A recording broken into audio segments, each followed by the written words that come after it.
Halo guys, balik lagi dengan Efek Anime. Part kemarin pertarungan besar sudah dimulai. Pada pertarungan awal cukup menimbulkan korban yang banyak dari kedua kubu, mengingat musuhnya juga kuat semua. Cerita menjadi menarik ketika Luffy dan lainnya juga sampai di Marineford.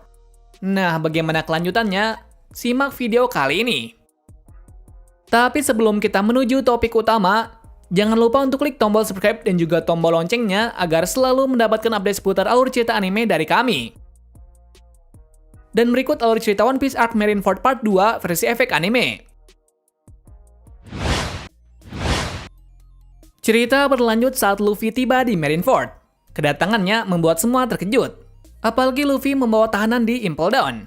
Yang pasti mereka mempunyai tujuan yang sama untuk ke tempat ini. Tak lama setelah itu, Crocodile bergerak menyerang Shirohige, tapi tampaknya Luffy menghentikannya. Alasannya Ace menyukai kakek ini. Melihat itu, Shirohige sedikit terkejut. Tapi meski begitu, ia meminta Luffy untuk tidak membuang nyawanya. Dengan bodohnya, Luffy menyangkalnya. Apalagi ia berkata kalau dirinya yang akan menjadi Raja Bajak Laut. Mendengar hal itu, Shirohige akhirnya mengakui tekad dari Luffy. Walau seperti yang diketahui bahwa Shanks juga mempercayainya. Setelah itu, Luffy memberitahunya bahwa pemerintahan akan memulai rencananya. Yang pasti itu adalah rencana cadangan dari Sengoku. Mendengar hal itu, Shirohige tampaknya sudah mengetahuinya. Lalu ia meminta Marco untuk tetap bertarung di sini. Lantaran Sengoku hanya membuat kabar palsu untuk memecahkan aliansi. Pada sisi Luffy, ia sangat bersemangat maju ke depan. Tadi sangka yang menghadangnya di depan adalah Kizaru. Beruntungnya, Ivankov berhasil membuat jalan. Akhirnya Luffy bisa maju ke depan. Namun di depan masih banyak musuh yang menghalanginya. Sementara itu, ketua aliansi yaitu Squad masih mencoba membunuh prajurit di depan teluk. Tiba-tiba ia dihentikan oleh seseorang. Tak lain adalah Akainu. Di mana Akainu mengatakan kalau Shirohige telah mengkhianati aliansinya. Atas hal itu, Squad tersulut amarah dan mencoba membunuh Shirohige. Sementara itu, Shirohige meminta bajak aliansinya untuk menyerang kapal angkatan laut yang mengepung dari arah samping. Di sini ia berpikir kalau itu bukan rencana utama dari Sengoku, melainkan rencana cadangan. Kembali ke sisi Ace, di mana ia berkata kepada Luffy untuk berhenti, karena ia telah melanggar janjinya. Namun Luffy menolaknya, dengan alasan ia adalah adiknya. Mendengar hal itu, Ace pun terdiam, tapi dalam sisi lainnya sangat terkejut. Karena Dragon juga memiliki anak, apalagi itu adalah Luffy. Jadi, identitas dari Luffy akhirnya terungkap ke dunia. Meski semua mengetahuinya, Luffy sama sekali tak peduli. Tapi hambatan di depan sangatlah banyak, apalagi ia dihadang oleh Kuma dan Moria. Namun dengan cepat, Ivankov dan Jinbei berhasil menghentikan mereka berdua. Dalam sisi Ivankov, ia sangat kebingungan karena Kuma menyerangnya. Dovi yang ada di sana menjelaskan kalau Kuma telah menjadi cyborg sepenuhnya. Itu terlihat bahwa sebelum perang dimulai, Kuma masih memiliki kesadaran. Meski begitu, Ivankov tetap mencoba menyadarkannya, karena dia adalah temannya. Jadi terungkap kalau Kuma sepertinya juga salah satu dari anggota revolusioner. Itu juga terbukti dari menyelamatkan Luffy di Sabaody. Kemudian Luffy menghadapi masalah lagi, di mana kali ini yang menghadangnya adalah Smoker. Atas hal itu ia tidak bisa bergerak, mengingat Smoker menggunakan batu laut. Beruntungnya lagi ia diselamatkan oleh Hancock. Saat itu Hancock sangat marah dan menyerang Smoker. Dalam sisi Smoker ia pun kebingungan, apalagi Hancock memberikan kunci borgol es kepada Luffy. Jadi Luffy berhasil melangkah maju dengan bantuan dari Hancock. Lagi-lagi ada yang menghalanginya. Kali ini adalah musuh terkuat dari Zoro yaitu Mihawk. Di waktu itu, Mihawk mau membuktikan perkataan dari Shanks dengan cara bertarung dengan Luffy. Seperti yang diketahui, Luffy masih tidak seimbang melawannya. Di situ juga terlihat kekuatan baru dari Luffy, yang mana ia bisa melihat serangan dari Mihawk. Tapi nyatanya ia bergerak secara tidak sadar. Jadi sepertinya Luffy belum sepenuhnya mengeluarkan kekuatannya. Di pertarungan lain, Crocodile masih mencoba menyerang Shirohige. Akan tetapi ia dihentikan oleh Diamond Jozu. Tapi sepertinya Dovi berada di pihak Crocodile. Alasannya ia ingin menjadikannya sebagai rekan kerja. Tapi secara tak langsung, Crocodile tidak sudi bergabung dengan kelompoknya. Lalu dengan amarahnya, ia membuat tornado untuk menyerang Dovi. Tapi yang terkena malah Buggy, yang mana ia terlempar sampai ke tempat dari Luffy. Di saat situasi yang genting, Luffy menggunakan Buggy untuk menjadi perisai melawan Mihawk. Dan alhasil ia bisa melewatinya. Namun Mihawk tak berhenti begitu saja. Ia pun menebaskan serangan ke arah Luffy lagi. Tapi secara tak terduganya, komandan divisi ketiga yaitu Vista menangkis serangan Mihawk. Kali ini adalah pendekar pedang terkuat dari Shirohige. Atas hal itu Luffy bisa melangkah maju ke tempat dari Ace. Setelah melihat pertarungan dari Luffy, Mihawk menyadari kalau Luffy mempunyai kekuatan yang mengerikan, yaitu membuat lawan menjadi sekutunya. Nah, pada waktu itu ditunjukkan kekuatan dari Vista, yang mana ia bisa mengimbangi kekuatan dari Mihawk. Tapi sayangnya pertarungannya itu hanya singkat saja, dikarenakan pemerintahan akan memulai rencananya, yaitu mempercepat eksekusi Ace. Tapi itu hanya alibinya saja, dikarenakan puluhan pasifista telah diarahkan untuk mengepung aliansi Shirohige hingga ke tengah teluk. Jika itu terjadi, maka akan diakhiri dengan membuka dinding yang dipenuhi meriam. Dalam situasi yang seperti itu, aliansi Shirohige pun terpojok. Lantaran pasifista sangat kuat, bahkan bisa dikatakan seperti Kuma yang asli. Cerita berlanjut ke arah Luffy, di mana ia dihadang lagi oleh Kizaru. Melihat Luffy yang terhenti, para komandan divisi membantunya. Karena Luffy adalah adik dari Ace. Sementara itu, Squad menemui Shirohige. Awalnya ia memuji Shirohige dengan kenangan masa lalunya, tapi tampaknya itu untuk memastikan keraguannya. Dan setelah mendengar hal itu, Squad langsung menikam Shirohige. Alasannya Shirohige akan berkhianat, dengan cara menjual aliansinya agar Ace dan dirinya bisa selamat. Atas tertikamnya Oyaji, seketika pertarungan terhenti sejenak. Lalu Squad mengatakan kebenarannya bahwa ia melakukan hal itu karena baru saat ini ia tahu kalau Ace adalah anak dari Roger, yang diketahui kalau Squad sangat membencinya. Jadi sampai sekarang dia masih menyimpan dendam kepada Roger. Atas hal itu semua aliansi Shirohige pun goyah. Tapi di sini Shirohige malah memeluk Squad. Alasannya, hanya orang bodoh yang menyakiti anaknya sendiri. Lalu Shirohige berkata bahwa Ace juga mempunyai penderitaan yang sama. Meski begitu, Ace tetap berjuang. Bahkan ia mengingatkan lagi kebersamaannya dengan Ace sebelumnya. Atas hal itu Squad pun terdiam tak berkata. Apalagi ia telah terhasut omong kosong dari Akainu.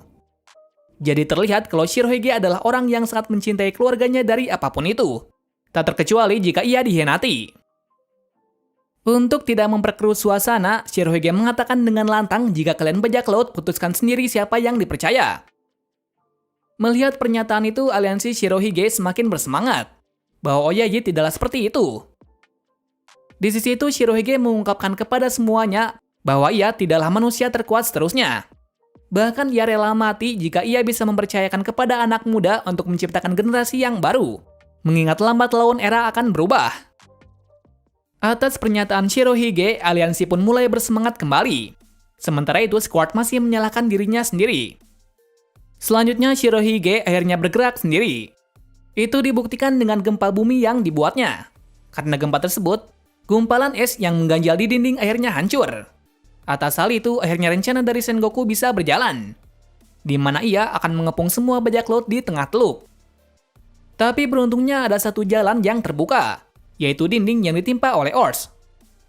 Jadi meski sudah kalah di awal, Oars masih membantu mereka. Meski harapan sedikit pulih, akan tetapi harapannya menjadi sirna ketika Akainu menghujani tempat tersebut dengan magmanya. Dan alhasil laut yang membeku pun meleleh. Akibatnya, para bajak laut pun tidak mempunyai tempat berpijak. Berikutnya rencana utama Sengoku dimulai, yaitu akan mengeksekusi Ace cepat mungkin. Tapi kali ini ia tidak menyiarkannya. Alasannya sudah cukup untuk membuktikan kalau bajak laut Shirohige adalah pengecut. Mendengar hal itu, Luffy bergegas menuju ke jalan keluar tersebut, tak lain arah dari Ace. Melihat tekad dari Luffy, mereka semua pun mengikutinya, karena hanya itu cara bisa keluar. Lalu tiba-tiba Oars bangkit lagi, dan ia masih menggunakan tentang Ace.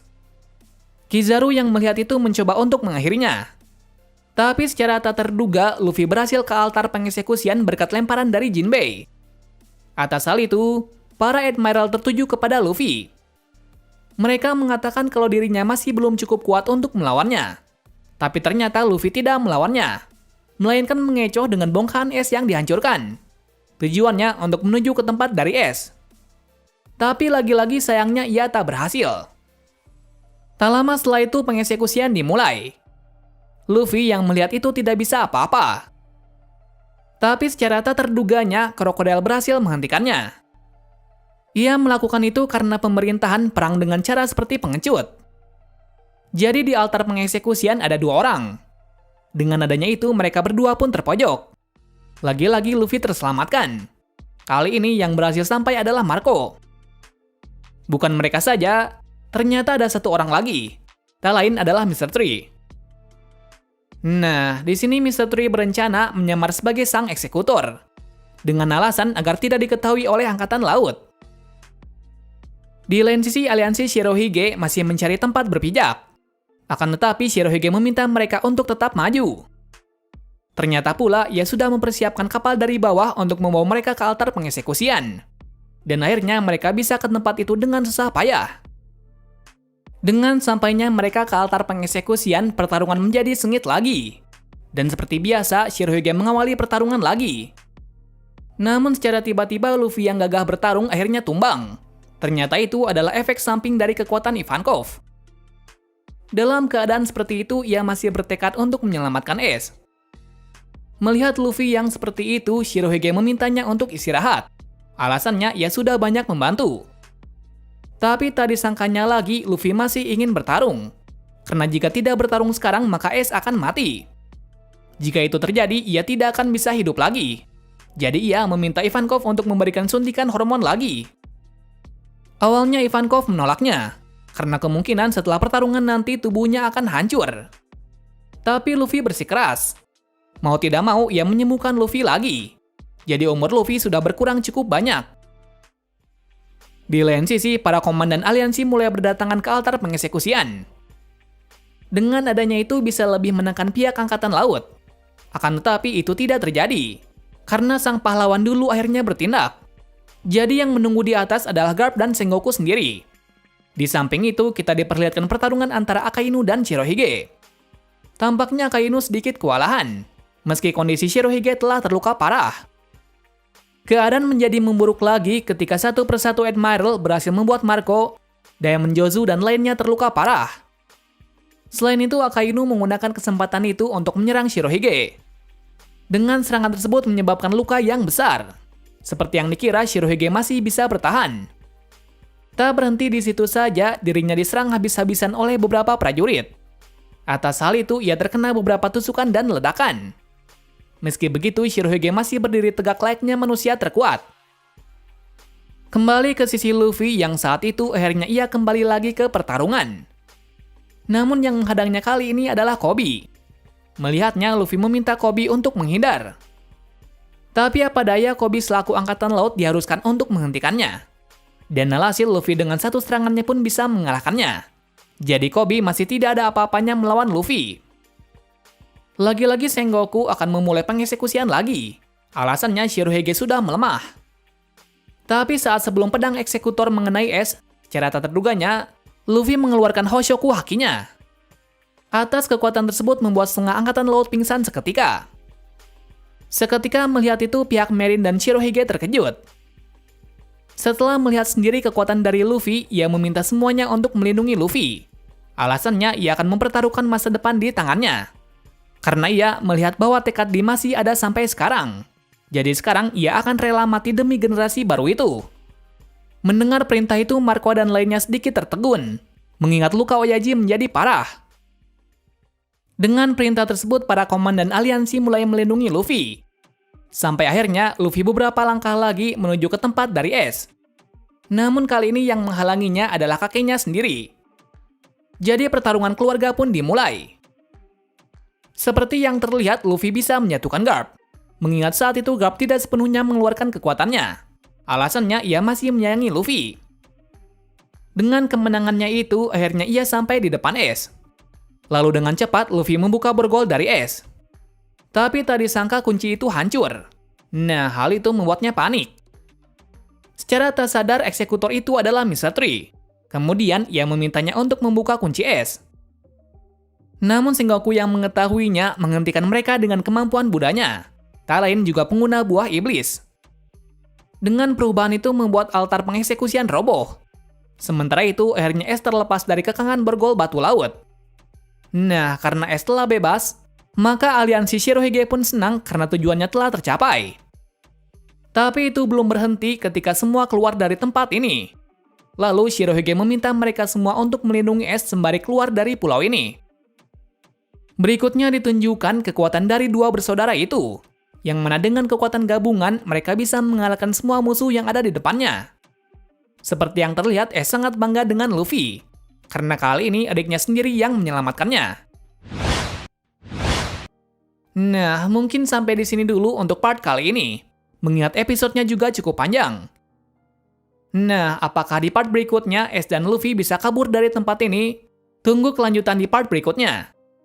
Terima kasih sudah menonton video ini dan sampai jumpa di video selanjutnya.